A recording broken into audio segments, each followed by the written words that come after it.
अस्सलामुअलैकुम and a very good morning. जागो लाहौर में आप सबको खुश आमदीद कहते हैं जनाब। उम्मीद करते हैं कि आपकी सुबह बहुत ही अच्छी हुई होगी और आपका दिन भी आज बहुत अच्छा गुजरेगा।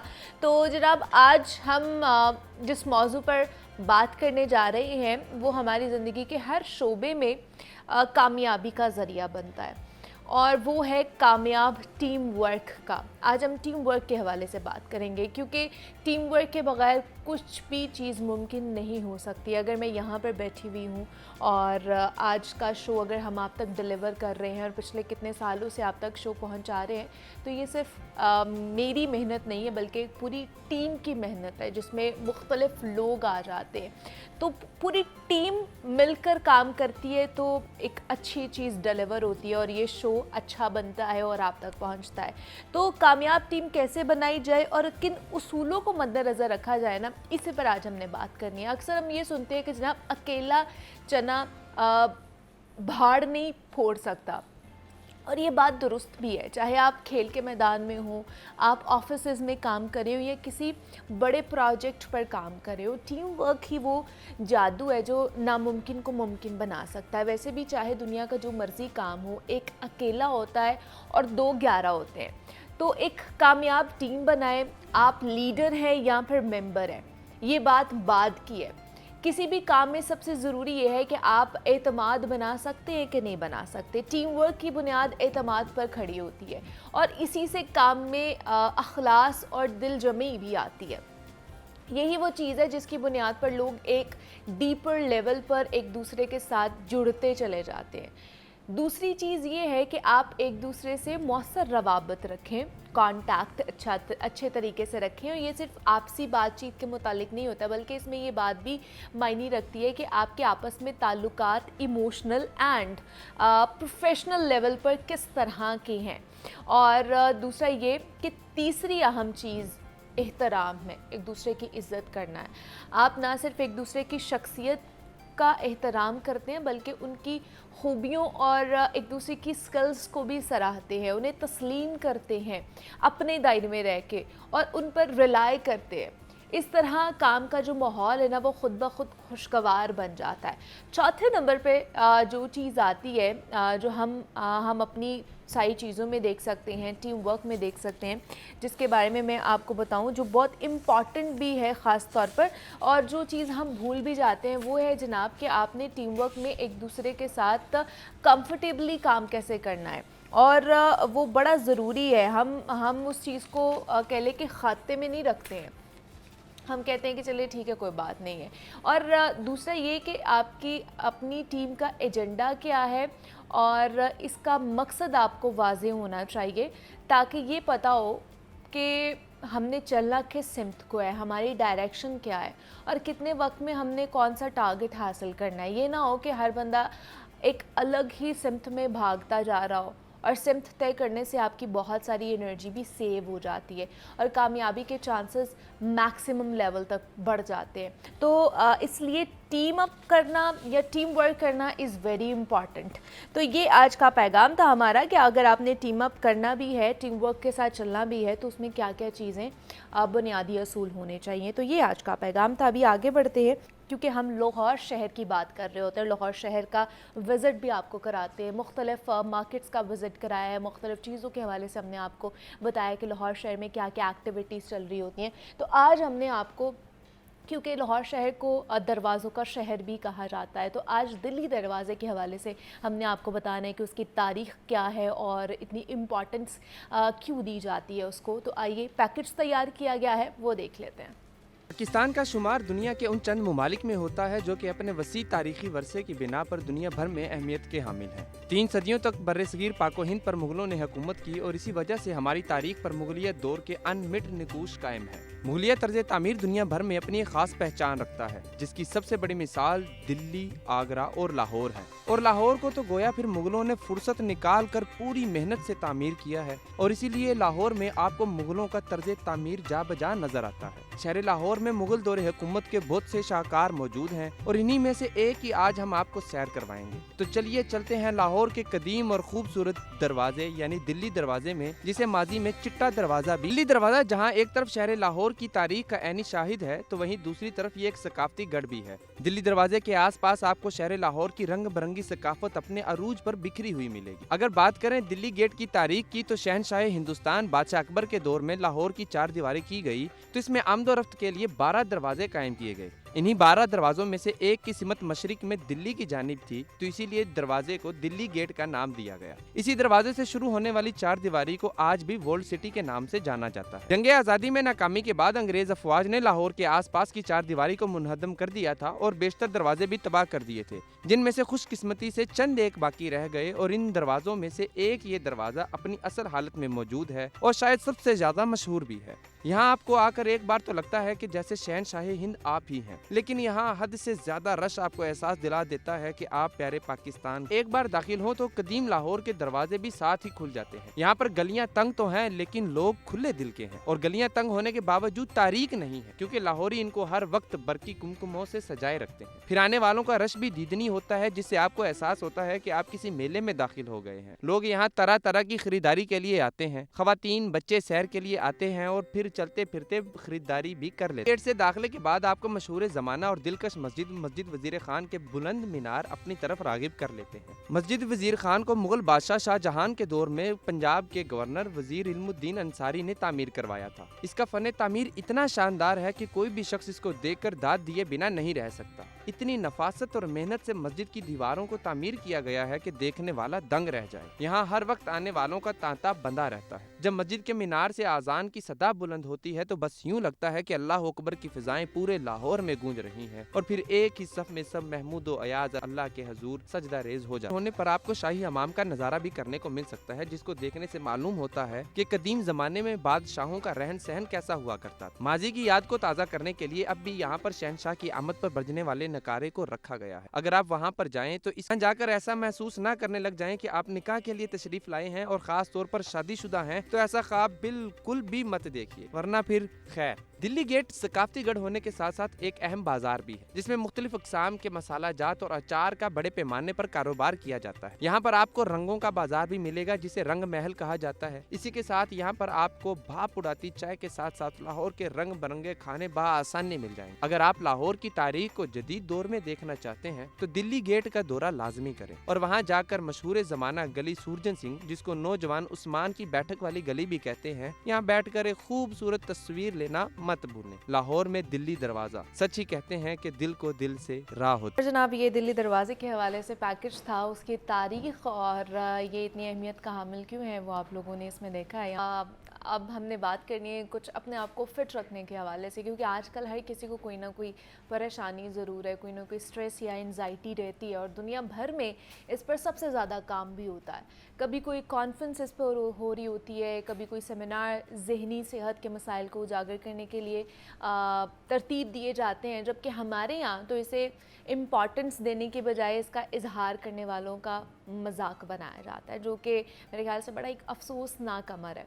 खैर, हम ज़हनी सेहत की बेहतरी के लिए आपको पता है मुख्तलिफ सेगमेंट्स करते रहते हैं, एक्सपर्ट्स को भी बुलाते हैं, लेकिन आज फिर इसी को ज़ेरे बहस लेकर आएंगे कि क्या एंजाइटी या जो मेंटल हेल्थ है उसके दबाव से निजात कैसे मुमकिन बनाया जा सकता है, कैसे हम एक पॉजिटिव माइंडसेट के साथ अच्छी ज़िंदगी गुजार सकते हैं और ख़ास तौर पर एक्सरसाइज का जो होना है हमारी ज़िंदगी के लिए क्यों ज़रूरी है और क्या एक्सरसाइज के थ्रू हम मेंटल हेल्थ से भी छुटकारा हासिल कर सकते हैं, तो किस तरह की कह लें कि एक्सरसाइजेज हमें करनी चाहिए। इस पर बात करने के लिए फ़िटनेस एक्सपर्ट हमारे साथ मौजूद हैं, उमर बिलाल अहमद हैं।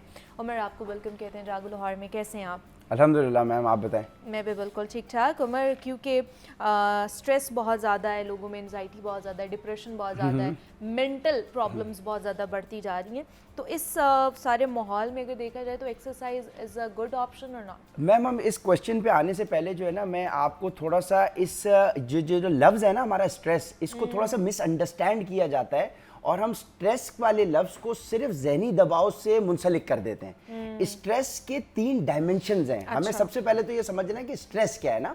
सो स्ट्रेस की जो by definition anything which is not in a state of its normal is in a state of stress. मिसाल के तौर पे उसके खालिक ने, उसके क्रिएटर ने जो चीज जिस तरह से मैन्युफैक्चर की है, अगर वो उस कैफियत में मौजूद नहीं है तो वो स्ट्रेस की कैफियत में कहलाएगी, ठीक है ना। अगर दिमाग एक आपका प्रॉपर पॉजिटिव चलना चाहिए, वो पॉजिटिव नहीं सोच रहा, वो नेगेटिव हो रहा है किसी भी वजह से। सो इसी तरीके से एनीथिंग, कोई भी चीज जब अपने एक्चुअल के ऊपर नहीं है, अपनी कंफर्ट के ऊपर नहीं है, वो स्ट्रेस की कैफियत में कहलाएगी, which is not in a state of its normal. मिसाल के तौर पे हमारे पास ये तकिया इधर रखा है, अब ये तकिया जो है ये एक रिलैक्स पोजीशन में है, ठीक है, मैंने इसमें स्ट्रेस पैदा कर दिया, ठीक हो गया। सो इसी तरीके से हमारे स्ट्रेस के 3 डायमेंशंस हैं। पहला डायमेंशन जो कहलाता है उसे हम कहते हैं मेडिकली जबान में केमिकल स्ट्रेस। केमिकल स्ट्रेस का मुराद है अब आपकी अगर डाइट खराब है, केमिकल स्ट्रेस का ताल्लुक है आपकी डाइट के साथ। अगर आपकी डाइट अनहेल्दी है, आप अनहेल्दी खाना कंज्यूम कर रहे हैं, सो अब वो आपके पेट में जाएगा, तो इस अब अंदर पूरा एक केमिकल का निजाम है कि आपका पूरे यहाँ पे हार्मोन प्रोडक्शन है, आपके यहाँ केमिकल रिलीज होंगे जो उसका हाजमा कराएंगे। अब अगर आप अनहेल्दी डाइट कंज्यूम कर रहे हैं तो आप कहलाएंगे कि आप केमिकली स्ट्रेस्ड आउट हैं, आप केमिकल स्ट्रेस का शिकार हैं, ठीक है। अब अनहेल्दी और हेल्दी डाइट अभी मैं नहीं बात कर रहा, इन जनरल सबको पता है कि अनहेल्दी डाइट क्या है, ठीक है। Anything which is not close to nature is unhealthy, ठीक हो गया। अब अनहेल्दी डाइट मैंने कंज्यूम की, मैं कहला रहा हूं केमिकल स्ट्रेस का शिकार। अब एक इंसान जिसकी डाइट खराब हुई, अब उसका वजन बढ़ना शुरू होगा, उसके बॉडी के हर ऑर्गन के ऊपर चर्बी इकट्ठा होना शुरू होगी। अब उसकी आइडेंटिफिकेशन क्या होगी, केमिकल स्ट्रेस उसको लीड करेगा दूसरे स्टेज पर जो कहलाएगा फिजिकल स्ट्रेस, ठीक है। अब मेरी बॉडी के ऊपर जो मैं अल्लाह ने डिजाइन की थी, मैं उस हिसाब से अगर गिजा कंज्यूम नहीं कर रहा, बॉडी मेरी डाइट खराब हुई, मेरी बॉडी के ऊपर चर्बी चढ़ना शुरू हुई, अब मेरी फिजिकल जो अपीयरेंस है उस वो खराब होना शुरू हो गई। अब मेरी फिजिकल अपीयरेंस का जो पावर हाउस है, जब मैं फिजिकल स्ट्रेस की बात करता हूं, सो फिजिकल स्ट्रेस का, फिजिकल बॉडी का जो पावर हाउस है वो मेरा ब्रेन है। अब जिस तरह से इम्प्रॉपर अनहेल्दी डाइट ने मेरी जो है फिजिकल ऑर्गन्स के ऊपर चर्बी इकट्ठा होना शुरू हो गई, इसी तरह से मसल भी मेरा एक ऑर्गन है। मसल भी पुअर डाइट से, ये जो मेरा ब्रेन है ये भी मसल है, एक पुअर डाइट से मेरा ब्रेन भी जो है वो भी इफेक्ट होगा। अब वो भी अपनी ऑप्टिमम परफॉर्मेंस पे नहीं है। तो अब क्या मैं कह सकता हूं कि जब एक इंसान की डाइट खराब हुई और वो फिजिकल स्ट्रेस का शिकार हुआ, सो उसका ब्रेन जो है वो अपने 100% पे काम नहीं कर रहा, भाई 60, 70, 80 पे काम कर रहा होगा। अब यही आपका ब्रेन जो है आपके इम्यून सिस्टम को रेगुलेट करता है। इम्यून सिस्टम आप क्या चीज है, इम्यून सिस्टम जिस तरह से मोबाइल में, आपके कंप्यूटर में एक एंटीवायरस होता है ना, जो वायरसेस से लड़ता है, वायरस को डिटेक्ट करता है, ट्रीट करता है और डिलीट करता है। तो अल्लाह पाक ने ह्यूमन बॉडी के अंदर एक नेचुरल एंटीवायरस मैकेनिज्म रखा हुआ है जिसको हम इम्यून सिस्टम के नाम से जानते हैं, जो कुव्वत मुदाफिया। यानी जब आपकी डाइट खराब हुई, आपका ब्रेन अपने ऑप्टिमम पे नहीं है, तो आपके ब्रेन ने आपके इम्यून सिस्टम को चूंकि रेगुलेट करना है, तो अब आपका इम्यून सिस्टम भी अपने ऑप्टिमम पे काम नहीं कर रहा। ठीक है, अब इस सारे मामले में क्या करना है आपको? केमिकल एंजाइटी भी है, फिजिकल भी है, मेंटल भी है, अब ये तीनों डायमेंशन है, तो क्या करना है? मैं पहले तीसरी डायमेंशन कंप्लीट कर लूं, क्योंकि ये मिसकंसेप्शन है, क्योंकि लोग पूरी चीज को समझते नहीं है और फिर वो आगे कूद जाते हैं।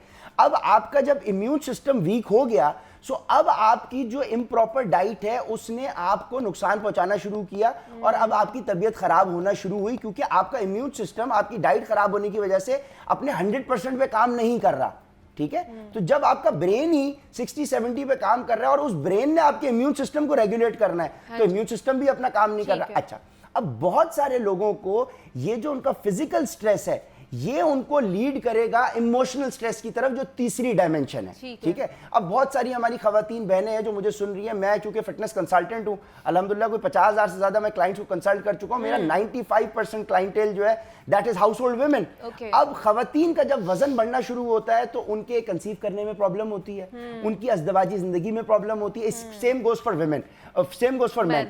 अच्छा, जब उनका वजन बढ़ता है तो जो खवातीन मैरिड नहीं है उनकी शादी होने में प्रॉब्लम्स होती है, उनके रिश्ते रिजेक्ट होते हैं। अब ये चीज जब उनकी रिजेक्शन बनी, उनकी फिजिकल अपीयरेंस उनकी जब रिजेक्शन बनी, तो ये अब तीसरे स्टेज पे खवातीन चली जाएंगी, जिसको कहेंगे इमोशनल स्ट्रेस। इमोशनल स्ट्रेस का पावर हाउस है आपका दिल, ठीक हो गया। इसी तरीके से एक इंसान है, एक आदमी है, मिसाल के तौर पे उसकी डाइट खराब थी, उसकी फिजिकल अपीयरेंस खराब हुई, अब उसको बीमारियां लगना शुरू हुई, तो वो जो है डॉक्टर के पास गया, उसको अब ये हुआ कि यार मुझे डायबिटीज हो गई है, तो अब वो परेशान होगा अपनी फैमिली के लिए कि अगर मुझे कुछ हो गया तो मेरी फैमिली का क्या होगा? मैं ये कह रही हूँ कि अब जिन लोगों ने अपनी सेहत खराब कर ली है, जंक बिल्कुल फूड कर ली खा है। खा के अपनी बिल्कुल, लाइफस्टाइल खराब करके, तो बिल्कुल। अब उन्हें किस तरह ठीक करना है, मैम, हमने उसके लिए- एक्सरसाइज क्या करनी उसके है। लिए क्या अब कर- मैंने बहुत से लोगों हाँ। को ये भी देखा है कि जो लोग ऑलरेडी एक्सरसाइज भी करते हैं, बिल्कुल। रेगुलरली एक्सरसाइज करते हैं, वो भी जहनी कैफियत का, जहनी डिप्रेशन, एंजाइटी का शिकार होते हैं। तो क्या मसला है बेहतरीन उसमें? बेहतरीन क्वेश्चन, जो मैं जहां से हमारी डिस्कशन मुनक़ते हो गई थी ना, जो दूसरा स्टेज था, दूसरा डायमेंशन था हमारे स्ट्रेस का, पहला था केमिकल स्ट्रेस, हाँ। डाइट खराब हुई, उससे फिजिकल स्ट्रेस हुआ। फिजिकल स्ट्रेस से जो फिजिकल स्ट्रेस में साइंस कहती है जब आप फिजिकल स्ट्रेस का शिकार हैं तो आपका इम्यून सिस्टम कॉम्प्रोमाइज होता है, हाँ। 60-70 पे काम कर रहा जी, होता है। तीसरी स्टेज जो कि इमोशनल स्ट्रेस की कहलाती है, साइंस कहती है, रिसर्च कहती है, एविडेंस कहती है कि आप जब इमोशनल स्ट्रेस की कैफियत में होते हैं आपका इम्यून सिस्टम कॉम्प्रोमाइज नहीं होता, अच्छा। शट डाउन हो जाता है। शट डाउन हो जाता है, इम्यून सिस्टम कॉम्प्रोमाइज नहीं होता, शट डाउन हो जाता है उस कैफियत में जिसको हम इमोशनल स्ट्रेस कहते हैं। Okay. इमोशनल स्ट्रेस की सादा जबान में हर वो तकलीफ, हर वो परेशानी जिससे मेरा दिल दुखा हुआ है, वो इमोशनल स्ट्रेस कहलाता ठीक है। और जब आप इमोशनल स्ट्रेस की कैफियत में होते हैं तो आपका इम्यून सिस्टम जिसने आपको बीमारियों से प्रोटेक्ट करना है वो शट डाउन पड़ा हुआ है। और जब सिस्टम ही शट डाउन है जिसने आपको बीमारियों से प्रोटेक्ट करना है तो आप अच्छे से अच्छी डाइट करें और अच्छे से अच्छी एक्सरसाइज करें, आपका वेट स्टक रहेगा, आपको सोल्यूशन नहीं मिलेंगे। दिस इज द रीजन जो हमारी खवातीन बहनें कंप्लेन करती हैं, उमर भाई हम जो है डाइट कर रहे हैं, हम एक्सरसाइज कर रहे हैं, हमें रिजल्ट नहीं मिल रहे, हमारा 1 kg वजन कम हुआ, 4 महीने से स्टक है। क्यों? They are suffering and they are going through emotional stress. Until and unless you treat emotional stress, you cannot overcome physical stress. Diet exercise कभी भी नहीं आपको मदद करेगी जब तक आप इमोशनली इस बात को हमारे नबी पाक सल्लल्लाहु अलैहि वसल्लम की हदीस एक और वैलिडेट करती है। हमारे नबी पाक सल्लल्लाहु अलैहि वसल्लम ने फरमाया तुम्हारे जिस्म का वो हिस्सा, वो आज़ा अगर वो बीमार हो जाए तो पूरा जिस्म बीमार हो जाएगा, वो तुम्हारा कल्ब है। दिल है। मेरी बहन, कल्ब की ग़िज़ा जो है ना वो फ्रूट नहीं है, कल्ब की ग़िज़ा जो है उसको जानने के लिए आप अटेंड करें। 26 अक्टूबर को पूरे लाहौर को इनवाइट कर रहा हूं। मतलब वहां पर ही आके आपने बताना है, इधर नहीं बताना। मैम जाहिर सी बात है, मैंने लाखों रुपए खर्च किए हैं, मैंने अपनी जेब से कि लाहौर के लिए स्पेसिफिकली पाकिस्तान की तारीख का मैम मैं सबसे बड़ा हेल्थ एंड फिटनेस एक्सपो कर रहा हूं, सेमिनार थी, तो मैं ये एक्सपेक्ट एटलीस्ट इतना तो करता हूं कि भाई लाहौरी आए उसको अटेंड करें। जी जी जरूर। और अल्हम्दुलिल्लाह मैम एक आखिरी बात, ऑलरेडी अल्हम्दुलिल्लाह मेरा इतना रिस्पॉन्स है, मेरे पास 8,500 रजिस्ट्रेशन कल रात तक थी। जैसे ही कराची के लोग आते हैं लाहौर में तो उनका अच्छे तरीके से वेलकम किया जाता है और नहीं, हम कराची के नहीं, हम तो देखिए पाकिस्तानी हैं। नो डाउट आपका भी किया जाएगा और बहुत से लोग हैं जो आपको देख रहे हैं, वो जरूर शिरकत करें जी। 26 अक्टूबर को है और जाके कंसल्टेशन करें। उमर बिलाल अहमद हमारे साथ मौजूद है, फिटनेस ट्रेनर है, कंसल्टेंट भी है। Umar thank you so much for coming. आपने बहुत टाइम दिया। Thank you. यहाँ पे एक छोटी सी ब्रेक लेते हैं, मिलते हैं इस ब्रेक के बाद।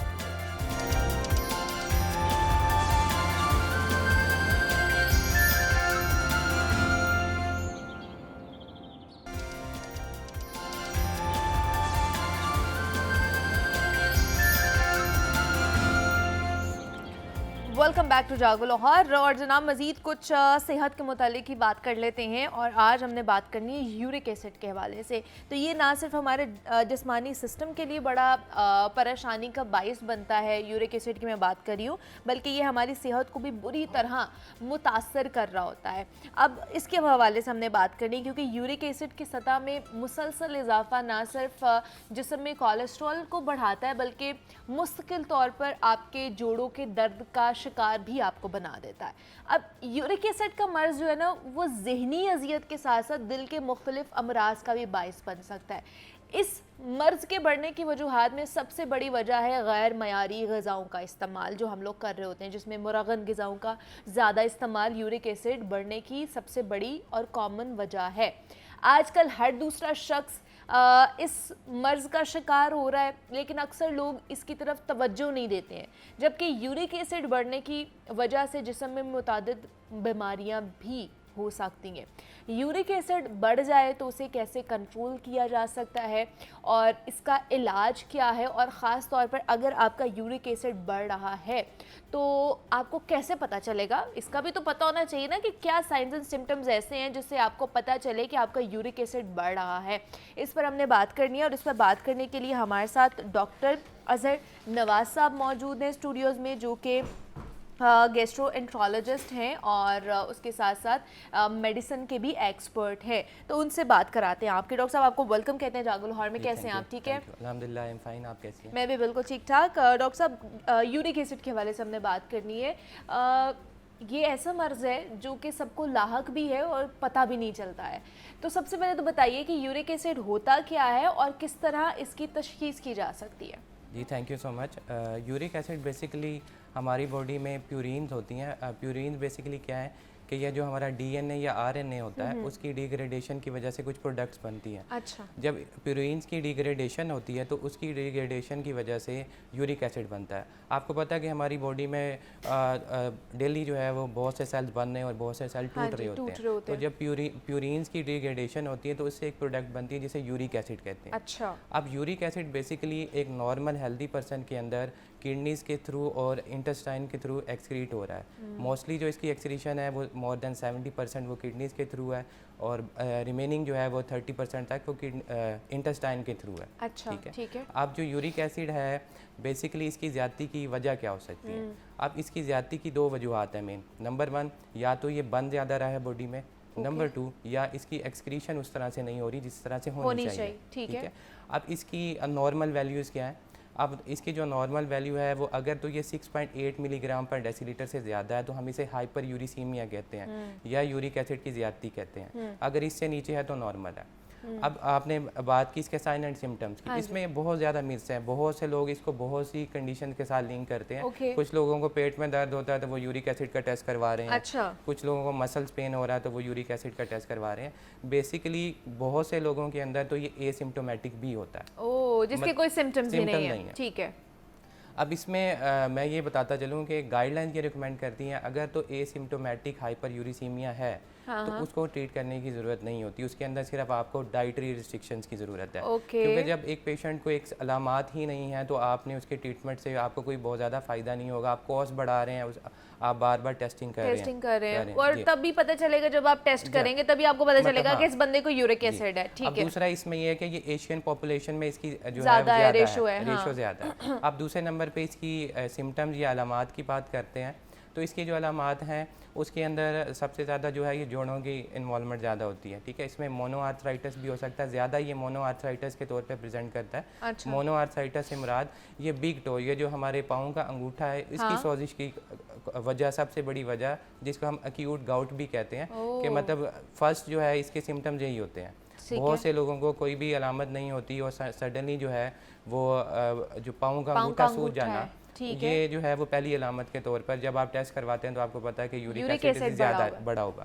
ठीक है। उसके अलावा जब ये ज़्यादा लंबे अरसे तक ज़्यादा रहता है तो ये एक से ज़्यादा जॉइंट्स को भी इन्वॉल्व कर लेता है, जिसे ओलिगो आर्थराइटिस कहते हैं, जिसमें बॉडी के मुख्तलिफ जॉइंट्स हो सकते हैं। नी जॉइंट हो सकता है, हाथ के छोटे जॉइंट्स हो सकते हैं। बहुत से लोग कहते हैं कि हमारे ये जॉइंट्स में दर्द रहती है। हाँ जी। ठीक है। उसमें बेसिकली हम वर्कअप करके देखते हैं जॉइंट्स की जो प्रॉब्लम है वो मल्टीपल इश्यूज़ की वजह से हो सकती है। एज फैक्टर होता है उसमें, एज के हिसाब से देखना है आपने। जैसे कि कुछ ऑटोइम्यून डिसऑर्डर हैं जिसमें रूमाटॉइड आर्थराइटिस हो गया जिसे गैंठिया कहता है, तो डिफरेंशियल में बेसिकली गाउटी आर्थराइटिस भी आता है। आपने इसको भी एज ए डिफरेंशियल लेके चलना होता है। इसके अलावा इसकी जो एक और जो अलामत है वो किडनी स्टोन्स बहुत ज़्यादा हैं। गुर्दों में पत्थरियाँ जो हैं वो इसकी वजह से यूरिक एसिड के जब ज़्यादती होती है या हाइपर यूरिसीमिया होता है तो किडनीज़ के अंदर जो है वो यूरिक एसिड के क्रिस्टल डिपॉजिट हो जाता है, जिसकी वजह से आपको गुर्दों के अंदर दर्द, पेशाब में खून आना, गुर्दों में पत्थरी की वजह से फिर गुर्दों में इन्फेक्शन का हो जाना, ये वाली अलामतें होती हैं।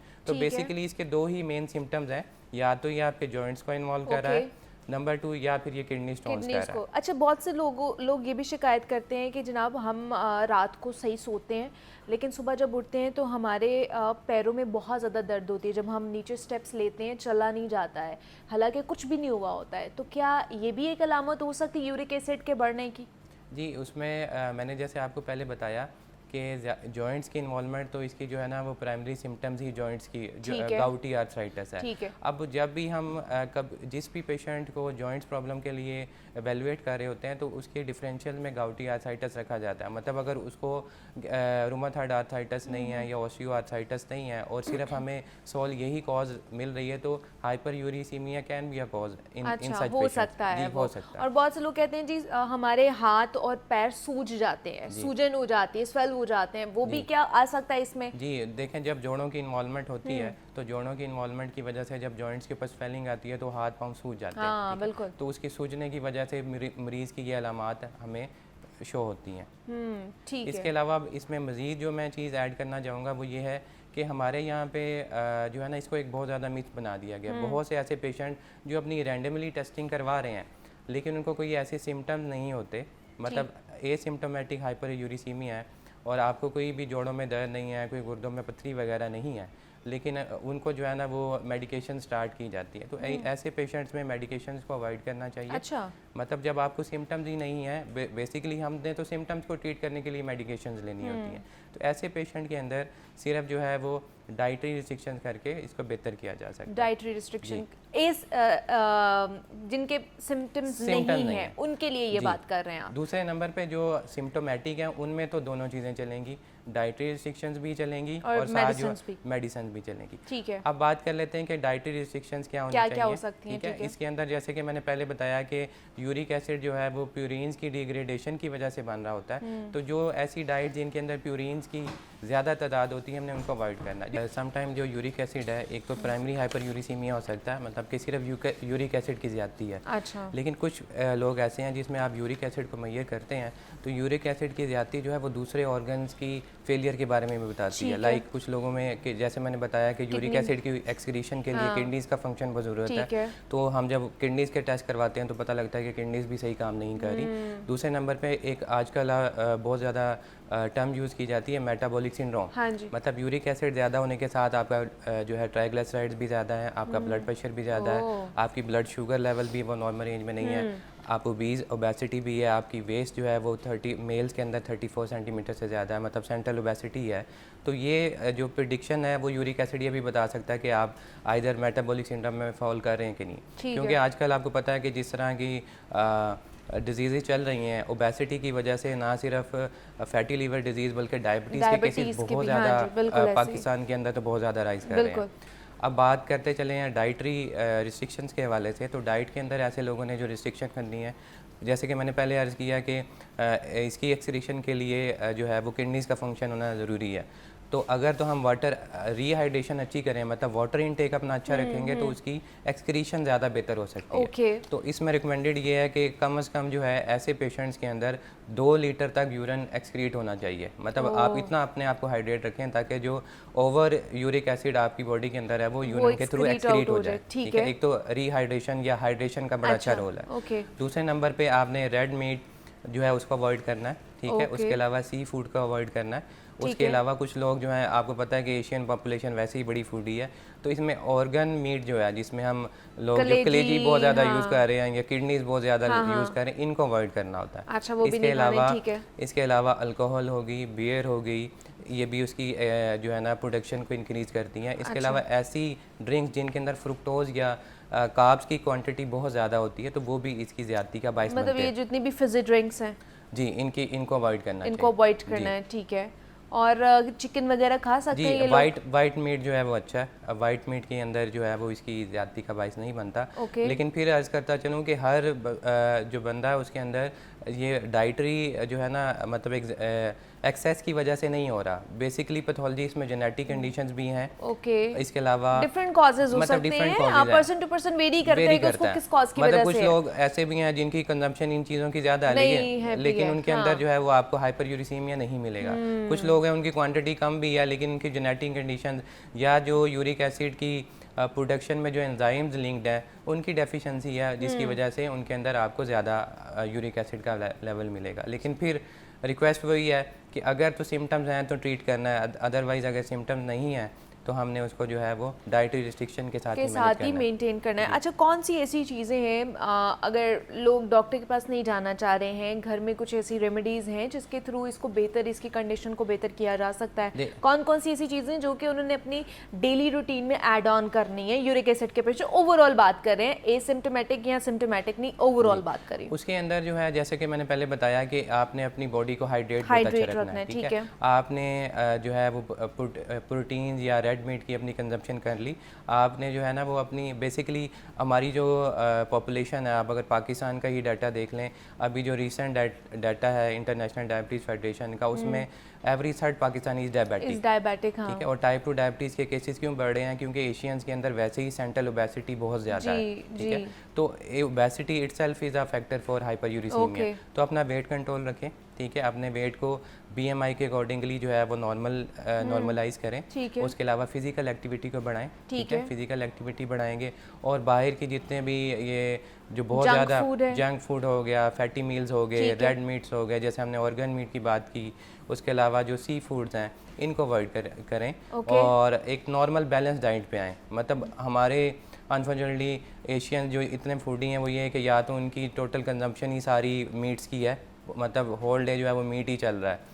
फाइबर का इंटेक बढ़ाएं, ठीक है। फाइबर का इंटेक अगर आप बढ़ाते हैं तो आपके बहुत से इशू रिजॉल्व होते हैं, जिसमें कोलेस्ट्रॉल बेहतर होता है, आपका जो है वो फैट लॉस होता है, आपके कॉन्स्टिपेशन के गट के जितने भी इश्यूज हैं वो बेहतर होते हैं। अच्छा, यूरिक एसिड वाले लोगों को कहते हैं कि जी ग्रीन लीफी वेजिटेबल्स नहीं खानी चाहिए, वाकई ऐसा है? नहीं, इसके अंदर ग्रीन लीफी वेजिटेबल्स का ऐसा कोई रिकमेंडेशन नहीं है। मैंने जैसे आपको पहले अर्ज किया कि इसमें मिथ्स बहुत ज़्यादा हैं कि ये नहीं लेना, ये नहीं लेना। बेसिकली तो ये जो ज़्यादा इसकी जो है ना वो मीट से ज़्यादा है, हाँ जी। उसमें भी जो रेड मीट है या जो सी फूड्स हैं उनके थ्रू जो है ना इसकी लेवल ज़्यादा होते हैं, ठीक है। बाकी जो है वो अगर वाइट मीट ले रहे हैं तो वाइट मीट से ऐसा कुछ तो नहीं। सारे वेजिटेबल्स, सारे फ्रूट्स खा सकते हैं यूरिक एसिड के पेशेंट्स? जी, ठीक है। फ्रूट्स की इसके अंदर कोई भी ऐसी नहीं है।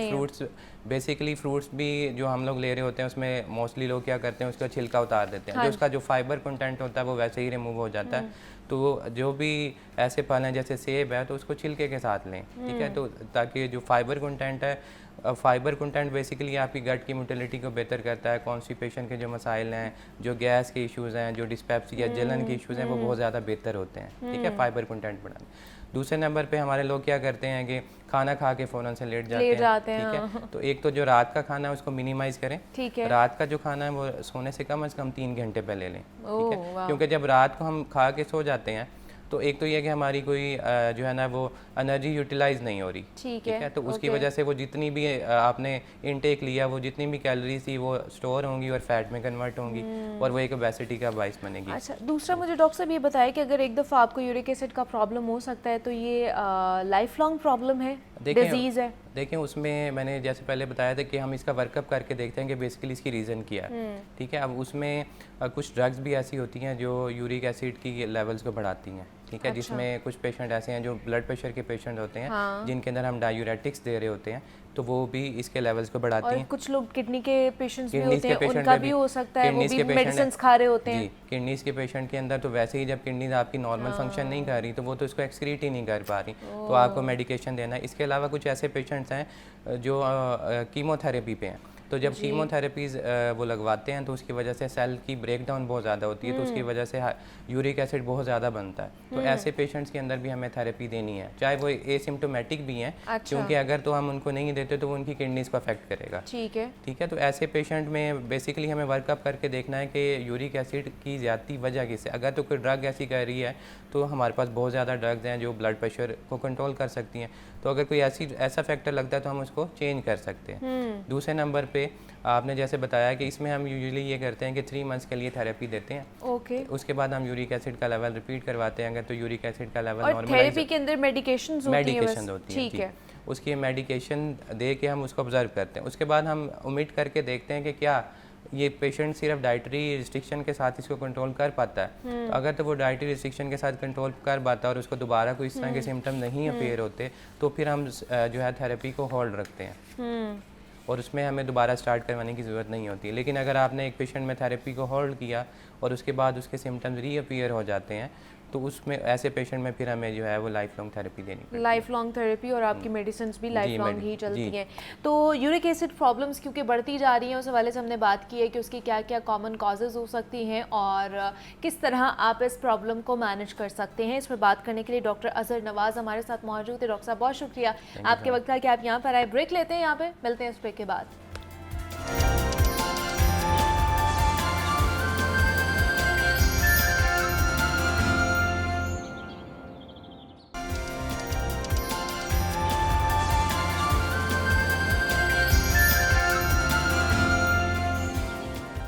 वेलकम बैक टू जागो लाहौर। जनाब, अब कुछ हस्पतालों के हवाले से बात कर लेते हैं और लाहौर के हस्पतालों में अद्वियात की अदम फराहमी का मसला सर उठाने लगा है और सरकारी अद्वियात के बैरूनी हस्पताल फ़रोख्त होने का मसला हमने अपने प्रोग्राम में भी जब सूबाई वज़ीर ख्वाजा इमरान नज़ीर आए थे और उनके सामने भी हमने उठाया था और उन्होंने अद्वियात के अस्पतालों में फ़राहमी को यकीनी बनाने का भी इंदिया हमें यहाँ पर दिया था। लेकिन म्यो हॉस्पिटल में अद्वियात की अदम फराहमी की वजह से हॉस्पिटल की इमरजेंसी में शोबा दिल के जो यूनिट है उसको बंद कर दिया गया है और कार्डियक यूनिट में हॉस्पिटल के हेड प्रोफेसर इमरान वहीद ने ये ख़त में लिखा है कि ख़त लिखने का मकसद हमारा एहतजाज करने का नहीं है बल्कि मुतल्लिका इंतज़ामिया को अवेयर करना है। और professor Imran Waheed chief executive officer म्यो hospital को ख़त के ज़रिए तमाम मामलात से आगाह भी कर दिया गया है और इस हवाले से मज़ीद क्या तफसीलात हैं और हॉस्पिटल्स की क्या सूरत हाल है, ख़ास तौर पर ये जो म्यो हॉस्पिटल का एक मामला सरगर्म हुआ है, इस हवाले से क्या डिटेल्स हैं, इस पर बात कर लेते हैं। सजाद काज़मी साहब हमारे साथ स्काइप पर मौजूद हैं, नुमाइंदा लाहौर न्यूज़ है, हेल्थ की बीट करते हैं, उनसे बात करते हैं इस मामले के हवाले से। सजाद साहब, आपको वेलकम कहते हैं जागो लाहौर में। कैसे हैं आप? ठीक है जी मुनीबा, बहुत शुक्रिया। सजाद साहब, ये जो मामला हॉस्पिटल्स का हमारे सामने आ रहा है, पहले अद्वियात की जो फराहमी थी उसका मामला था, फिर फुकदान हो गया, अद्वियात जो मिल रही हैं बल्कि मिल ही नहीं रही थी सरकारी हॉस्पिटल से, तो ये मामलात क्या बिगड़ते ही जा रहे हैं, संभलेंगे कब? जी बिल्कुल जी मुनीबा, बहुत अच्छा आपका जो है वो क्वेश्चन है कि इस हवाले से इस वक्त जो मौजूदा सूरत हाल है वो ये है कि हम अगर दूसरे डिस्ट्रिक्ट की बात करें, लाहौर से बाहर जाएं तो वहाँ के अद्वियात का तजिया करना कि मरीजों को मिल रही है या नहीं मिल रही, बहुत बड़ी बात है। बस अब जो यहाँ की अगर बात करें, सूबाई दारुल हुकूमत जो कि लाहौर के अंदर 5 टीचिंग हॉस्पिटल हैं जो कि मेडिकल कॉलेज साथ रखते हैं, हर तरह की मशीनरी रखते हैं, डॉक्टर्स की तादाद, नर्सेस की तादाद, हर तरह की सहूलत के बावजूद यहाँ पर जो है वो फुकदान नजर आ रहा है। अद्वियात की कमी जो है वो आप देख सकती हैं कि म्यो हॉस्पिटल के अंदर जो कि इतना बड़ा हॉस्पिटल है, बल्कि एशिया का इसे बड़ा हॉस्पिटल तस्वर किया जाता है और उस वहाँ पर इस वक्त जो बेड्स की तादाद है वो 3200 के करीब है। तो 3200 के करीब जो बेड्स इस वक्त म्यो हॉस्पिटल में है और वहाँ पे 3200 मरीज जो है वो 24 घंटे दाखिल रहता है, बल्कि एक बेड पे अगर 2 पेशेंट भी आप लटाएं तो ये तादाद बढ़ के 3500-3600 तक पहुंच जाती है। वहाँ पर ये हाल है कि वहाँ पे कार्डियक यूनिट को जो है वो बंद कर दिया गया। तो सजाद साहब, ये जो फुकदान आ रहा है अद्वियात का, एक और प्रोग्राम पंजाब हुकूमत की तरफ से इनिशिएट किया गया है कि जी घरों की दहलीज तक आपकी जो अद्वियात है वो पहुँचाई जाएंगी, आपको सहूलत दी जाएगी। तो हॉस्पिटल्स में फुकदान है अद्वियात का, ये नज़र नहीं आ रहा जो कि प्रायोरिटी लिस्ट में होना चाहिए, ना कि आप घरों की दहलीज पर पहुँच जाएँ?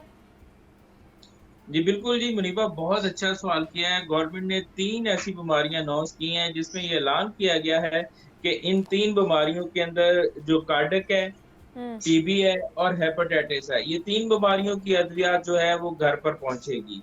लेकिन आम मरीज जब ऐलान सुनता है, आम शहरी जब ऐलान सुनता है तो उसे ये मालूम होता है कि तमाम बीमारियों की वो हॉस्पिटल जाएगा, आउटडोर चेक कराएगा और उसको घर पे जो है वो मेडिसिन आ जाएगी। ऐसा बिल्कुल नहीं है। वो आउटडोर जाएगा, मेडिसिन लिखी जाएगी और उसको उस हॉस्पिटल से, वो आउटडोर से भी उसको वो मेडिसिन नहीं मिलेगी, बल्कि उसको वो मेडिसिन बाजार से लेनी पड़ेगी। क्योंकि इस वक्त जो मौजूदा सूरत हाल है, लाहौर के अंदर इमरजेंसियों के अंदर जो है वो मेडिसिन भी फ्री नहीं मिल रही। 100% मेडिसिन जो है वो इमरजेंसी के अंदर फ्री नहीं है। अब इंडोर और आउटडोर का तबसरा करना तो वैसे ही जो है वो अजीब लग रहा है, क्योंकि इमरजेंसी की सूरत हाल आप देखें कि एक पेशेंट को हार्ट अटैक आता है और वो मेयो हॉस्पिटल की इमरजेंसी में आता है और वहां पे सॉरी करके मरीज को वापस भेज दिया जाता है और यही एक पीरियड होता है कि पेशेंट को फौरी तौर पर जो है उसकी जान बचाई जाए। लेकिन मेयो हॉस्पिटल जो कि बहुत बड़ी इमरजेंसी रखता है और एशिया का और पाकिस्तान का सबसे बड़ा हॉस्पिटल है, वहां पर एंजियोग्राफी और एंजियोप्लास्टी की जो है वो सहूलत खत्म कर दी गई है।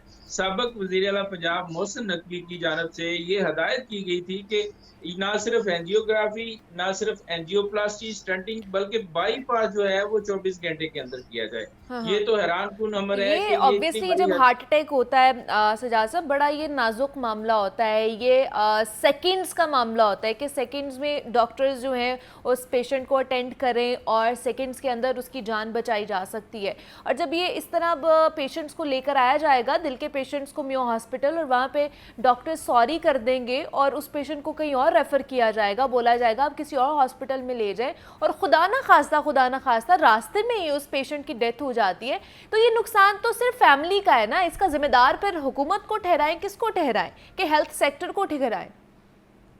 मरीबा, ये बहुत अच्छा सवाल है, बहुत ही अहम सवाल है कि उसका जिम्मेदार कौन होगा, उसका कातिल कौन होगा।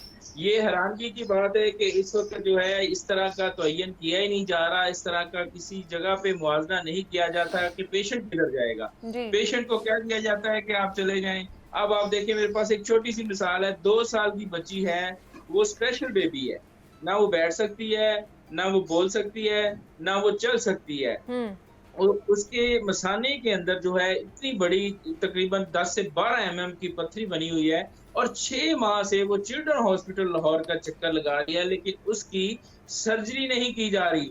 कभी कुछ कहा जाता है, उसे एक डॉक्टर ने कह दिया कि मेरे पास प्राइवेट आ जाओ, यहाँ तुम्हारा इलाज नहीं होना। अब चिल्ड्रन हॉस्पिटल के अंदर, सरकारी वार्ड के अंदर एक डॉक्टर जो है वो लालच कर रहा है कि आप, यानी आप समझें कि वो वहां पे उसका इलाज अब नहीं करेगा, वो वहां पे उसे सिर्फ टाल मटोल करेगा, और अपने प्राइवेट हॉस्पिटल के अंदर उसने 3.5 लाख रुपया उससे मांग लिया है। अब गरीब बच्ची है, वो सरकारी हॉस्पिटल से अपना इलाज करवाने जा रही है। अब उन्होंने उसकी बात नहीं मानी, तो अब बताएं कि उसका वो उधर उसको अकोमोडेट करेगा?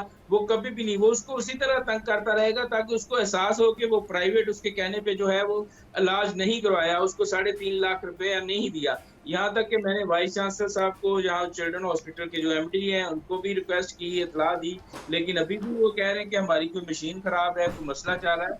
ये वो रूटीन है, ये मैं वो बात बता रहा हूँ जो लोग हम तक पहुंच सकते हैं।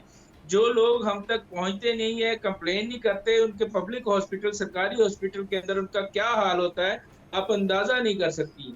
काजमी साहब, ये तो बड़े बड़े हॉस्पिटल्स हैं जिनके ऊपर बोझ बहुत ज़्यादा होता है, पूरे पंजाब से लोग यहाँ पर आते हैं लाहौर में और इन हॉस्पिटल्स का रुख करते हैं। इनके अलावा जो हॉस्पिटल्स हैं लाहौर के, उनकी क्या सूरत हाल है? वहाँ पर भी यही सारे मसाइल हैं? बिल्कुल मनीबा, सूरत हाल जो है वो इस यहाँ पे कार्डिक की है, वहाँ पे किसी मेडिसिन की और किसी किस्म की होगी। जैसे जना हॉस्पिटल में पिछले माह थी। मैं तो इन मिनिस्टर साहबान से सवाल करना चाहता हूँ, ख्वाजा सलमान साहब से, क्या आईनी तरमीम हॉस्पिटलों पे लागू की जा रही है? क्या आईनी तरमीम लागू करने के लिए हॉस्पिटलों से कुछ हासिल किया जा रहा था?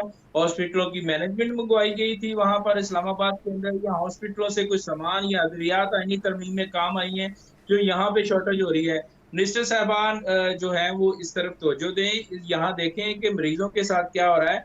जब आप प्रोटोकॉल के अंदर किसी हॉस्पिटल के अंदर जाएंगे तो आपको अंदाजा नहीं होगा कि गरीब मरीज किस तरह सफर कर रहा है। जब आप प्रोटोकॉल के बगैर किसी ऐसे वक्त में जाएंगे जब किसी को यकीन ना हो कि मिनिस्टर या सेक्रेटरी या कोई ऑफिसर इस वक्त जो है वो चक्कर लगा सकता है, तो आपको यकीनन वहां पर कमजोरियां मिलेंगी, आपको तमाम मामला से आगाही मिलेगी। आपको मालूम होगा कि यहाँ पर मरीज के साथ क्या हो रहा है। आम माहौल के अंदर आप अचानक इमरजेंसी में दाखिल हो जाएं, अपना प्रोटोकॉल शो ना करें, किसी एमएस को कॉल ना करें, किसी प्रिंसिपल को कॉल ना करें, सेक्रेटरी चले जाए, कोई चले जाए। इससे पहले सेक्रेटरी हेल्थ अलीजान वो जो है वो इमरजेंसी जाते रहे, अचानक सरप्राइज विजिट करते रहे। लेकिन इस तरह के आपने अगर कहीं पे जाना है तो आप एमएस को तला दें, वो फूल लेके खड़ा हो, प्रिंसिपल आपका इस्तकबाल कर रहा हो, प्रोफेसर और डॉक्टर काम छोड़ के लाइन में खड़े हो। इस तरह के सिस्टम के बायस जो है वो हेल्थ सिस्टम खराब हो रहा है। हेल्थ सिस्टम में बहुत ज्यादा काम करने की जरूरत है। लेकिन तो मैं लेकिन समझता हूँ काज़मी साहब, ये जो हमारे मिनिस्टर्स हैं, सूबाई वजीर हैं, वो तो कहते हैं कि सब अच्छा है। जब से हमने टेकअप किया है गवर्नमेंट को, तब से हेल्थ सेक्टर तो बूस्ट पे चल रहा है, बड़ा अच्छा चल रहा है, लोग भी सेटिस्फाइड हैं, पेशेंट्स जो वहाँ पे आते हैं उनको अच्छे तरीके से अटेंड भी किया जा रहा है, हम भी सेटिस्फाइड हैं परफॉर्मेंस से। देखिए मुनीबा, इंफ्रास्ट्रक्चर बनाने से जो है वो सिस्टम ठीक नहीं होगा। हमने उस वक्त भी मुखालफत की थी, रीवैम्पिंग की, आलीशान बिल्डिंग बना दी गई है, लेकिन उस बिल्डिंग के अंदर, उस रूम के अंदर, उस बेड के ऊपर लेटे हुए पेशेंट से पूछा जाए कि क्या उसे दवाई मिल रही है, क्या उसकी सर्जरी लेट तो नहीं हो रही, क्या उसके टेस्ट वक्त पर हो रहे हैं, क्या उसको बाहर से टेस्ट तो नहीं करवाने पड़ रहे। इस सारी सूरत हाल का जायजा लेने के लिए अब आप देखें कि सबसे बड़ा ये क्या लतीफा होगा, आप सुनकर हैरान होंगी कि हेल्थ कार्ड जो है वो सरकारी हॉस्पिटल पे इम्प्लीमेंट ही नहीं हो रहा। जी जी। हेल्थ कार्ड जो है वो प्राइवेट तो थोड़ा बहुत अकोमोडेट कर रहे हैं, लेकिन सरकारी हॉस्पिटल के अंदर हेल्थ कार्ड का मतलब है कि आपको 50% पे किया जाएगा। सरकारी तो हॉस्पिटल ये जब आया था काज़मी साहब, माजी में जब ये ऑपोजिशन में थे यही गवर्नमेंट के लोग, तो ये कहते थे कि जी ये हेल्थ कार्ड जो लेकर आया गया है, ये प्राइवेट हॉस्पिटल्स को जो है ना अकोमोडेट करने के लिए लेकर आया गया, उनको नवाजने के लिए लेकर आया गया ये प्रोग्राम। और अब खुद ही गवर्नमेंट हॉस्पिटल्स में इसको एक्सक्लूड कर दिया गया है, ख़त्म कर दिया गया है, वहाँ पे यूज़ ही नहीं होगा। और कुछ प्राइवेट हॉस्पिटल्स है जहाँ पर ये इसकी फैसिलिटेशन होगी। मुनीबा, यही तो अफसोस की बात है कि जिस तरह हम सियासी पोस्टों के लिए सियासी हुकूमतें आने जाने के बाद जो है वो तब्दीलियां लाते हैं, वही हम हॉस्पिटल के अंदर कर रहे हैं। अब साबिक गवर्नमेंट ने हेल्थ कार्ड को लागू किया, 0% पे जो है इलाज मुआवजा शुरू किया, तो मौजूदा हुकूमत ने आके जो है उस पर 50% कट लगाया और 50% उसमें से पैसा निकाल के हॉस्पिटलों की टाइलें लगा दी, हॉस्पिटलों में टाइलें लगा दी, इसको खूबसूरत बनाया। आप दूर से देखें आपको बड़ा खूबसूरत लगेगा। आप जब बिल्डिंग के अंदर जाएंगे, मरीज को चेक कराएंगे, तो फिर आपको पता लगेगा कि आप सारा दिन लाइन में खड़े होके वापस चले जाते हैं, आपका मरीज नहीं चेक होता, क्योंकि रश इतना है, किसी किस्म में वहां पे बैठने की कोई सहूलत नहीं है, पीने का साफ पानी नहीं है हॉस्पिटलों के अंदर। आप अंदाजा कर सकती हैं कि एक हॉस्पिटल जो teaching hospital, general hospital, new hospital, services, Gangaram, किसी की मिसाल ले लें, इन हॉस्पिटल के आउटडोर के अंदर साफ पीने का पानी मुयस्सर नहीं है। अगर आप अपने घर से मरीज बोतल लेके चले जाए पानी की, वो पी ले, वरना वहां से आपको पीने का साफ पानी नहीं मिलेगा। और अगर आप कैंटीन पे बाहर जो है उसके इमरजेंसी या आउटडोर के बाहर जो कैंटीन है वहां से खरीदने जाएंगे, तो आपको मार्केट से ज्यादा रेट लिया जाएगा, आपको ब्लैकमेल किया जाएगा। चाहे आप जूस पिए, चाहे आप सादा पानी लें, चाहे आप किसी किस्म के बिस्कुट खाएं, कोई भी सहूलत आपको जो है वो मार्केट से ज्यादा रेट पे मिलेगी। मैं समझता हूँ कि ये सिस्टम जो है वो खत्म होना चाहिए। जो ये अजीब बात है काज़मी साहब, जो आप मंजर कशी कर रहे हैं हॉस्पिटल्स की, जो सूरत हाल आप हमें बता रहे हैं, एक साइड पे तो हमें पता है कि जनाब पेशेंट्स की नहीं सुनी जाती है, अच्छे तरीके से उन्हें अटेंड नहीं किया जाता है, डॉक्टर्स स्टाफ की तरफ से बदतमीज़ी की शिकायत भी आती हैं, अद्वियात की कमी है।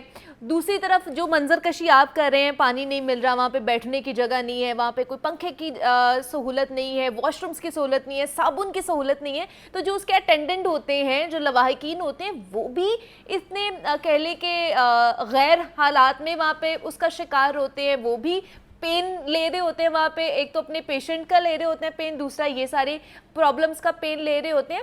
हम देखते थे कि शहबाज शरीफ साहब बहुत ज़्यादा विजिट करते थे, और क्या वज़ीर आला पंजाब भी विजिट उस तरह कर रही हैं जिस तरह शहबाज शरीफ साहब करते थे, और उसके बाद जो है उनके बाद एक मंजर कशी बिल्कुल चेंज हो जाती थी, मैनेजमेंट भी और बाकी हालात भी चेंज हो जाते थे। या अब थोड़ी सी कह ले कि कहीं ना कहीं विजिट्स में कहीं ना कहीं चेंजिंग्स आ गई हुई है? मुनीबा, चेंजिंग तो आई है। वज़ीर आला पंजाब शहबाज शरीफ के मौजूदा जो दौर था सीएम का, सीएमशिप का, उसमें हालात कुछ बेहतर थे। अच्छा। क्योंकि उनकी एडमिनिस्ट्रेशन सख्त थी, अब वो हालात नहीं रहे हैं। मैं समझता हूँ कि मैं ख्वाजा सलमान रफीक वज़ीर सेहत मेरे बड़े भाई हैं, मेरा बड़ा अच्छा तल्लुक है, पुराने जानने वाले हैं।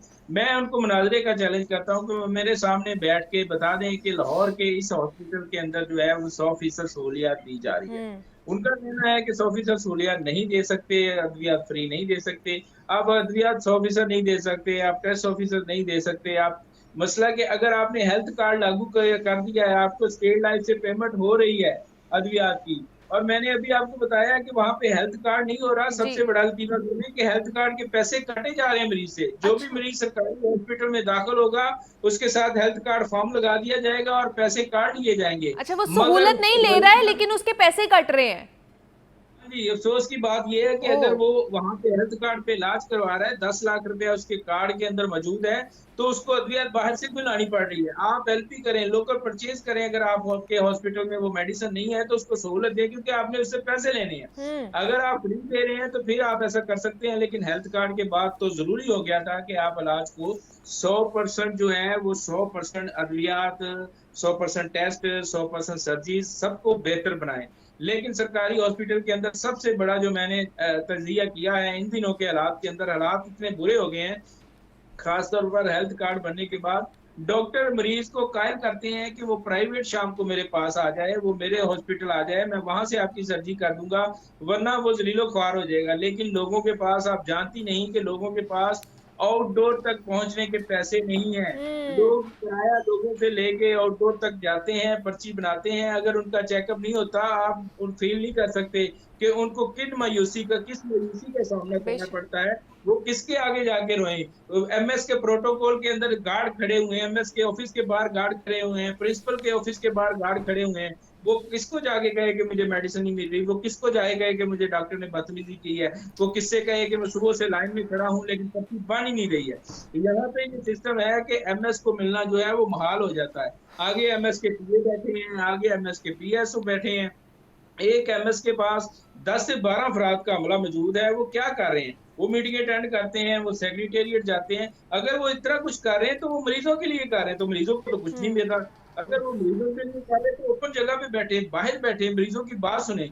मैं समझता हूँ कि हॉस्पिटलों के अंदर जितने मसाइल हैं वहाँ पे खुली कचहरी लगाए, खुली कचहरी लगेगी तो लोगों के मसाइल हल होंगे। लेकिन एमएस कमरे के अंदर छुप के बैठ जाते हैं, वो अपने बड़े बड़े साइन करते हैं, सिफारशियों से सिफारशी भी अपना चेकअप करा सकते हैं। ये सारी सूरत हाल है जी कि किस तरह ये प्रॉब्लम्स एग्रीवेट होती जा रही हैं, दिन ब दिन बढ़ती जा रही हैं, कम होने के बजाय। तो काज़मी साहब, एंड पे मैं ये पूछूंगी कि इसका हल क्या निकल सकता है, किसके ऊपर किन इक़दामात के ऊपर हमें फोकस करना चाहिए या हुकूमत को उस चीज़ को आगे लेकर चलना चाहिए? मैडम, इक़दामात यही है कि इसका हल यही है कि आप जो है वो सरप्राइज विजिट करें। अच्छा, जो आप बजट लगा रहे हैं उसकी मिस मैनेजमेंट ना हो, बस मेरा यही पैगाम है। ठीक है, मतलब सरप्राइज़ विजिट्स किए जाएं और ख़ास तौर पर जो आप एमएसएस लगा रहे हैं, अफसरान लगा रहे हैं, वो मेरिट पे लगाएं और आप देखें कि वो इस डिज़र्व करते हैं कि नहीं करते हैं उस पोस्ट को। ये सारी सूरत हाल थी जनाब हॉस्पिटल्स की, मैनेजमेंट की, कौन कौन से यूनिट्स को बंद किया जा रहा है और किस वजह से बंद किया जा रहा है, उस पर भी हमने इन डिटेल में गुफ्तगू की है। सजाद काज़मी साहब हमारे साथ मौजूद है। काज़मी साहब, बहुत शुक्रिया। और जनाब, अब कुछ हमने बात करनी है लंबे और घने बालों के हवाले से, क्योंकि हम सबकी ख्वाहिश है, बल्कि सिर्फ ख़वातीन की नहीं, मर्दों की भी ख्वाहिश होती है कि उनके बाल घने हों, खूबसूरत हों। और हम भी यही चाहते हैं कि जनाब हमारे भी लंबे बाल हों, उनके अंदर वॉल्यूम हो, घने बाल हों, खूबसूरत नज़र आएँ। तो कुछ ऐसी चीज़ें होती हैं जो हम लोग अपनी डाइट के थ्रू भी वो पूरी कर सकते हैं, कुछ सप्लीमेंट्स भी खा सकते हैं, कुछ ऐसे ट्रीटमेंट्स हैं जो हम कर सकते हैं। आज हमने उसके ऊपर बात करनी है कि घरेलू टोटकाज़ क्या क्या है जो हम घर में कर सकते हैं। अगर हमने डॉक्टर के पास नहीं जाना है, ट्रीटमेंट नहीं कराना है, तो रेमेडीज़ हम किस तरह की कर सकते हैं। और अगर आपने रेमेडीज़ के साथ साथ ट्रीटमेंट्स की भी करना है ताकि आपको रिजल्ट्स जल्दी मिले, तो वो किस तरह के ट्रीटमेंट्स हो सकते हैं। तो इस पर बात करने के लिए डॉक्टर कंवल जवाद हमारे साथ स्टूडियोज़ में मौजूद है, जो कि कंसल्टेंट डर्माटोलॉजिस्ट हैं। तो डॉक्टर कंवल, आपको वेलकम कहते हैं जागो लाहौर में। कैसी हैं आप? अल्हम्दुलिल्लाह, मैं ठीक हूँ, आप कैसे? मैं भी बिल्कुल ठीक ठाक। डॉक्टर कंवल, सबको ही चाहिए जनाब लंबे घने खूबसूरत बाल, और जिसमें मर्द भी आ जाते हैं और ख़वातीन भी आ जाती है। ख़वातीन का तो एक बचपन से शौक होता है ना, उनके लंबे बाल हो। बचपन में ही हम लोग, मुझे याद है कि हम वो दुपट्टों के बाल बना के खेल रहे होते थे कि हमारे इतने लंबे बाल हो गए हैं। तो किस तरह लंबे घने बाल कर सकते हैं, खूबसूरत बाल किस तरह कर सकते हैं हम? लंबे घने बाल बनाने के लिए ना असल में जो आजकल हमारा लाइफस्टाइल हो गया है वो थोड़ा सा अजीब सा है। आपको पता ही है कि लाइफस्टाइल में हमारे एक तो सबसे जो इम्पोर्टेंट चीज़ है ना वो है डाइट। अच्छा। क्योंकि डाइट हमारी अच्छी नहीं है तो लंबे घने बाल जिनके रह गए वो बहुत सिलेक्टेड और कम लोग रह गए ना। आजकल बहुत अर्ली एज से आपने देखा हेयर फॉल का प्रॉब्लम शुरू हो जाता है, बहुत अर्ली एज से गंजपन शुरू हो जाता है, बहुत। और ये खवातीन और मर्द दोनों में है, दोनों में यहाँ से बाल कम होना शुरू हो जाते हैं। ये जो आपकी कहते हैं ना, हम लोग ये कहते थे कि पहले आफ्टर 30 इयर्स या फिर 35 इयर्स ऑफ एज आपके बाल जाना शुरू होते हैं। आपकी ये जो हेयर लाइन है या जो आपका हमारी लैंग्वेज में कहते हैं मेल पैटर्न बैल्डनेस हो रही है या फीमेल पैटर्न बैल्डनेस हो रही है, वो 35 इयर्स के बाद 30 के बाद स्टार्ट होती थी। बट अभी जितने पेशेंट्स आते हैं आप बिलीव करें उसमें जो मेजॉरिटी पेशेंट्स की होती है वो पेशेंट्स होते हैं जिनकी एज 22, 23, 24, 25 है। बिल्कुल ऐसे ही 20 से लेके 30 इयर्स की एज में ज़्यादातर पेशेंट्स आना शुरू हो गए हैं जिनको बैल्डनेस का इशू है, जिनको ग्रेइंग ऑफ हेयर का इशू स्टार्ट हो गया है, जिनको इतना सिवियर हेयर फॉल होता है कि वो अर्ली एज में ही अपना हेयर ट्रांसप्लांट करवाने को तैयार हो जाते हैं। सो पहले तो आपको पता है एक कॉन्सेप्ट बना हुआ था कि 50 इयर्स के बाद ही कोई हेयर ट्रांसप्लांट किसी ने करवाना है। लाइक एक हमारे जहन में एक थीम आता था कि 50 साल के बाद चलो ठीक है। ये मैं मर्दों की बात कर रही हूँ। और फीमेल्स जो है वो इसलिए बॉदर नहीं करती कि उनके पास थोड़े तरीके होते हैं उसको छुपाने के लिए। लाइक दुपट्टा ले लिया, स्कार्फ ले लिया, कवर कर लिया, या वेडिंग्स पे कोई और एक्सटेंशंस वगैरह यूज़ कर लिया। आजकल तो खैर मेल्स भी यूज़ कर रहे हैं काफ़ी एक्सटेंशंस, लेकिन ये कोई हल नहीं है। ठीक है, हल क्या है? ये ऐसी चीज़ें हैं जो हम आर्टिफिशियली कर सकते हैं। हल क्या है इसका? सबसे पहले जो चीज़ आपने जिस पर तवज्जो देनी है ना वो है आपका लाइफस्टाइल। ठीक है। अगर आपका लाइफस्टाइल ठीक नहीं है, आप अपने लाइफस्टाइल को ऐसा नहीं रख सकते जिसमें आपकी एक हेल्थ अच्छी हो। इंटरनल हेल्थ बहुत मैटर करती है आपके बालों के अच्छा होने के लिए। आपकी इंटरनल हेल्थ में पहले ऐसा होता था कि मैं बहुत कम किसी को लैब्स लिख के देती थी, इन्वेस्टिगेशंस करवाने पे मैं इतना ज़्यादा फोकस नहीं करती थी।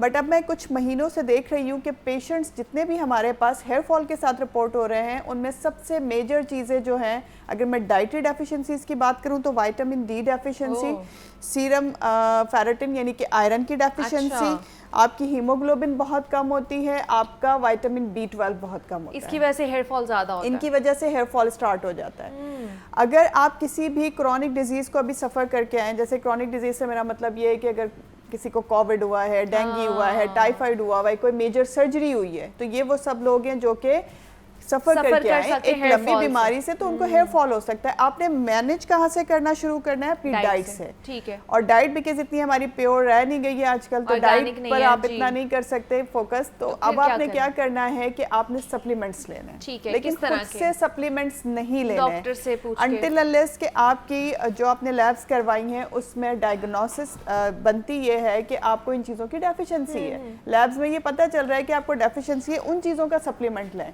हमारे यहाँ क्या ट्रेंड चल गया है कि अगर आपको हेयर फॉल है तो सबसे पहले पेशेंट 6 महीने पहले से बायोटिन खाता हुआ मेरे पास आता है कि मैं 6 महीने से बायोटिन खा रहा हूँ। ठीक है, वो भी बर्दाश्त हो जाता है। ठीक है। अच्छा, उनसे पूछो डाइट बहुत ख़राब है, उनसे पूछो आपका लाइफस्टाइल बहुत ख़राब है, लाइक सोने जागने की कोई रूटीन नहीं है। लैब्स कब करवाई थी कुछ नहीं पता कि कितने सालों पहले हमने लास्ट वाली अपनी लैब्स करवाई थी। तो इन चीज़ों की तरफ आपने लाइफस्टाइल की तरफ सबसे पहले फोकस करना है। आपका विटामिन B12, विटामिन डी, आपका आयरन, अगर ये लेवल्स ठीक हैं और कोई एबनॉर्मलिटी बॉडी में इंटरनली नहीं है, आपको किसी सप्लीमेंट की जरूरत नहीं है। फिर हमें कॉज की तरफ आना है। बिल्कुल। क्या आपके सर में डैंड्रफ तो नहीं है? आपने ये देखना है। ये वो सब चीजें जो आप घर में देख सकते हैं, राइट? आपके सर में डैंड्रफ तो नहीं है, आपको आदत तो नहीं है कि जैसे ही आप शावर लेते हैं फौरन अपने बालों में ब्रश या कंघा कर लेते हैं। अच्छा। ये भी आपके हेयर फॉल करवाने का सबब बनता है। आपने कभी भी गीले बालों में कंघा नहीं करना। ठीक है, ब्रश नहीं करना है। बिल्कुल नहीं करना। टॉवल ड्राई जो हेयर्स होते हैं उनमें आप कर सकते हैं, जिसे हम कहते हैं ना कि नीम गीले जो बाल हल्के हल्के से ड्राई हो जाते हैं हमारे। हल्के हल्के ड्राई बाल आपके हैं, उसमें आप कर सकते हैं कंघा। तीसरे नंबर पे आपने ये देखना है कि क्या आप गीले बालों को फोल्ड तो नहीं कर लेते हैं बहुत जल्दी। आपने देखा है हमारी जो खास जो ये कॉलेज गर्ल्स होती हैं, स्कूल गर्ल्स होती हैं, ऑफिशियल जैसे ही हम लोग वॉश करते हैं उसके बाद टॉवल को हम लोग टॉवल से उसको लपेट लेते हैं। वो भी नहीं करना, वो भी नहीं करना, क्योंकि मैं खुद करती हूँ इसलिए मैं पूछ रही हूँ। वो भी नहीं करना, वो इसलिए नहीं करना बिकॉज जब आप अपने बालों को गीला कर लेते हैं, नहा लेते हैं, शावर ले लेते हैं, उसके बाद आपका बाल बहुत सेंसिटिव हो जाता है। तो आप उसको जिस तरह का शेप देंगे बाल उसी तरह से होता चला जाएगा, पहली बार में फ्रिज आएगा।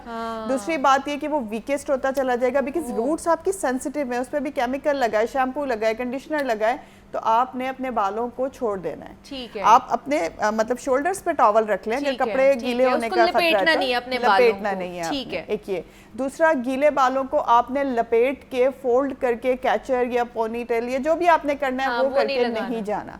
मैंने देखा है लोग 3-3, 4-4 घंटे गीले बालों को लपेट के रखते हैं। वो काम काज कर रहे होते हैं, किचन में काम कर रही हैं, जिसने कहीं जाना है वो अपने बालों को लपेट के चले गए गीले, वो बॉदर ही नहीं करते इस चीज को। इसे देखें तो आपको हेडेक होगा। ये अक्सर आपने देखा होगा जो लोग गीले बालों को बांध देते हैं उन्हें हेडेक बहुत ज्यादा होता है। दूसरी बात, आपके बालों की जड़ें कमजोर हो जाएंगी। सही। तो ये मैंने देखिए किसी मेडिसिन का जिक्र नहीं किया सिवाय डेफिशिएंसीज वाली मेडिसिन के। मैं आपको ये वो बातें बता रही हूँ जिनको हम बॉदर ही नहीं करते अपनी डेली रूटीन में, और हमारे बाल कमजोर होते चले जाते हैं। ठीक है। और इसके अलावा आप क्या कर सकते हैं, आपने हफ्ते में 2 दफा ऑयलिंग जरूर करनी है। कोई भी अपनी पसंद का ऑयल यूज करें। अच्छा, बहुत से लोग कहते हैं कि जिनको डेंड्रफ बहुत ज्यादा है वो ऑयल ना यूज करें क्योंकि वो उसकी वजह से ज्यादा आपका स्कैल्प खराब होना शुरू हो जाता है। ऐसे ही, क्योंकि आपकी जो स्कैल्प है वो डेंड्रफ की वजह से पहले ही बहुत ज्यादा ऑयली हो रही होती है। जब वो इतनी ज्यादा ऑयली है और आप उसके ऊपर ऑयल लगाएंगे तो वो जो पोर्स आपके पहले ही डैंड्रफ ने बंद किए हुए हैं, ऑयल उनको और सुपर इम्पोज बंद कर देगा, लाइक उनके ऊपर और अपना पहरा बिठा देगा कि आपने बिल्कुल भी सांस नहीं लेना। जिनको डैंड्रफ का मसला है वो ऑयलिंग ना, जिनके बालों में बहुत ज्यादा ऑयल आता है। क्योंकि मैं एक दिन आज मैंने वॉश किया ना, कल मेरे बालों में ऑयल आ जाएगा। आपको डैंड्रफ का अगर इशू है तो ये प्रॉब्लम आप सफर कर सकते हैं कि आपको सेकेंडरी ऑयल आ जाए। हाँ, बिल्कुल ऐसे। इवन तो कुछ लोग ऐसे भी हैं जिनको डैंड्रफ नहीं है लेकिन उनकी स्कैल्प बहुत ज्यादा ऑयली रहती है। हाँ। वो लोग क्या करें जिनकी डैंड्रफ, अगर स्कैल्प में डैंड्रफ है फिर आपने ट्रीटमेंट लेना है। उसके लिए मैं ट्रीटमेंट ये एडवाइस करूंगी कि बेहतर है आप उसे डर्मेटोलॉजिस्ट को कंसल्ट करके ट्रीटमेंट लें प्रॉपर, क्योंकि काफी लोग डैंड्रफ को प्रॉब्लम समझते ही नहीं है। ऐसा नहीं है, डैंड्रफ एक ऐसा प्रॉब्लम है जो आपके बालों की ग्रोथ नहीं होने देगी, लंबे घने बाल नहीं होने देगी। नंबर 2, अगर आपके सर में डैंड्रफ नहीं है और आपकी स्कैल्प जो है वो ऑयली है, आप एलोवेरा यूज कर सकते हैं। अच्छा। एलोवेरा बेस्ट है, आजकल हर दूसरे घर में एलोवेरा होता है। आप उसका गूदा निकालें और निकालने के बाद कम से कम उसको 1 से 1.5 घंटे के लिए आप फ्रिज में रख दें। उसका रीजन ये होता है कि एलोवेरा के अंदर कुछ ना कुछ टॉक्सिक मटेरियल होता है, वो जो उसका गूदा हमने निकाला है, और वो जब आप 1 से 1.5 घंटे रख देंगे, एक तो वो ठंडा हो जाएगा तासीर में, दूसरी बात ये कि वो जो टॉक्सिन्स हैं वो भी इसमें से खत्म हो जाएंगे। सो 1 से 1.5 घंटे फ्रिज में रखने के बाद आप उसे अपनी स्कैल्प में लगाएं और वीक में 3 से 4 मरतबा लगाएं। अच्छा। नेक्स्ट डे वॉश कर लें। अच्छा, नेक्स्ट डे वॉश करना है, सेम डे वॉश नहीं करना है। सेम डे वॉश नहीं करना, रात में लगाएं, सुबह को वॉश कर लें। इसका आसान तरीका ये है कि आप रात में लगाएं, सुबह में वॉश कर लें। ठीक है। ये बेस्ट तरीका है आपकी स्कैल्प से ऑयल खत्म करने के लिए, नंबर 1। नंबर 2, आप क्या कर सकते हैं, आप इसमें एग वाइट लगा सकते हैं। अपने बालों से ऑयल खत्म करने के लिए आप हफ्ते में एग वाइट का मास्क लें। उसमें आप एलोवेरा भी मिक्स कर सकते हैं, उसमें आप कॉफी भी मिक्स कर सकते हैं। अच्छा। कोई भी ब्लैक कॉफी जो प्लेन कॉफी होती है उसमें कोई भी मिल्क या कोई और इंग्रेडिएंट नहीं होना चाहिए। ये 3 चीजों का मिक्सचर बनाया आप, एलोवेरा का बनाया आराम से और हफ्ते में 1 मरतबा अपनी स्कैल्प में लगा लिया। इससे आपके बाल लंबे घने दोनों हो जाएंगे। ठीक है। अगर ये मैं उन सूरतों में बात कर रही हूँ मुनीबा जब आपको कोई डेफिशिएंसीज नहीं है, कोई इंटरनल कॉज नहीं है, कोई प्रॉब्लम नहीं है आपको, तब आपके बालों को बढ़ने से कोई नहीं रोक सकता। आपको पीसीओएस का मसला नहीं होना चाहिए, फीमेल्स में खास तौर पर ये प्रॉब्लम आजकल बहुत कॉमन, थायराइड का प्रॉब्लम नहीं होना चाहिए। फीमेल किसी भी ऐसी आयरन डेफिशिएंसी वगैरह को सफ़र ना कर रही है, क्योंकि फीमेल्स में आपको पता है आयरन डेफिशिएंसी बहुत ज़्यादा होती है। तो ये सब चीज़ें तब काम करेंगी घरेलू टोटके जब आपको इंटरनल कोई इशू ना हो। तीसरी चीज़ एक और, हमारे जो बड़े हैं वो लगाते थे और अब तक भी लगाते चले आ रहे हैं, मेहंदी, हिना। हाँ, वो बहुत अच्छा आपके लिए एनर्जेटिक इंग्रेडिएंट साबित हो सकता है आपकी बालों की ग्रोथ करवाने के लिए, आपको आपका हेयर फॉल स्टॉप करवाने के लिए। बहुत से लोग कहते हैं जो डेंड्रफ के लिए भी बड़ा अच्छा है, बहुत अच्छा होता है, उसकी तासीर बहुत, जो लोग बहुत शुरू से, काफ़ी लोग ऐसे भी हैं, लाइक मेरी अपनी फैमिली में भी हैं, कि अगर आपके सर में खारिश शुरू हो जाती है फॉर नो रीज़न, लाइक खारिश हुए जा रही है, आपने सब कुछ करके देख लिया, चीज़ स्कैल्प हो गया है, तो वो कहते हैं कि अब हमें मेहंदी लगा लेनी चाहिए। और वो मेहंदी लगाते हैं 2 से 3 घंटे के लिए, उसके बाद वॉश कर देते हैं और आप ट्रस्ट करें कि उनकी वो खारिश चली जाती है। उसका रीज़न ये होता है बिकॉज मेहंदी जो है उसकी तासीर ठंडी है ऑलरेडी, और मेहंदी जो है वो आपके बालों की ग्रोथ करवाने के लिए, लेकिन एक्चुअली मेहंदी होनी चाहिए, ऑर्गेनिक होनी चाहिए, ऑर्गेनिक वाली नहीं होनी चाहिए। हाँ, बिल्कुल। वो जो सूखी मेहंदी होती है एक्चुअली, जिसे भिगो के काफी देर रखा जाता है, और उसमें भी आप कॉफी मिला सकते हैं। अच्छा। उसमें आप अपनी पसंद का ऑयल मिला सकते हैं थोड़ी मिकदार में, और उसका एक मिक्सचर बना के आप उसे अगर महीने में 1 मरतबा भी लगा लें तो वो बहुत बेनिफिशियल है। वो आपके बालों को बहुत अच्छी ग्रोथ दे सकती है।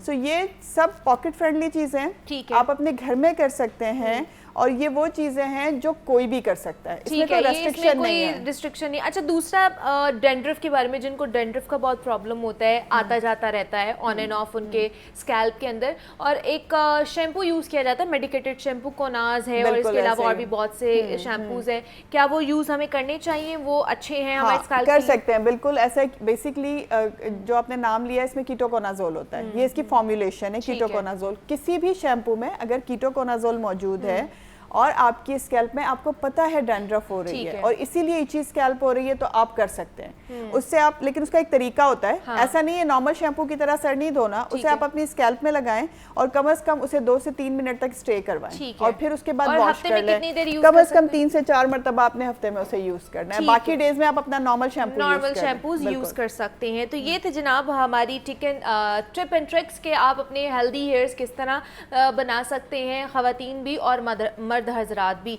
तो इस पर डॉक्टर कवल जवाद हमारे साथ मौजूद थी। डॉक्टर साहब बहुत शुक्रिया आपके वक्त का कि आप यहाँ पर आई। यहाँ पे मुझे इजाज़त दीजिए, अपना ख्याल रखिएगा। अल्लाह हाफ़िज़।